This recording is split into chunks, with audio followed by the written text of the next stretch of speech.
ఆర్య. బద్రీనాథ్లో ఉన్న నా గంగోత్రికి రాయినది ఏమనగా, నా పేరు సూర్య, సన్ ఆఫ్ సత్యమూర్తి. నేను ఇక్కడ హ్యాపీగానే ఉన్నాను. నేను ఒక విషయం చెప్పడానికి ఉత్తరం రాస్తున్నాను. ఇద్దరు అమ్మాయిలతో అలా వైకుంఠపురంలో నన్ను వరుడిని చేశారు. నాకు అది నచ్చక రుద్రమాదేవి గారి రేసు గుర్రం పైన పరుగు తీశాను. ఎందుకంటే నేను నీకు మాత్రమే సరైనోడు. నేను అసలే దేశం ముదురుని.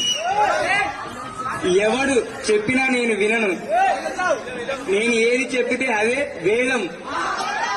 మన భరత్ లో డీజేతో గులాబీ పుష్పతో రెడీలో ఉంటాను.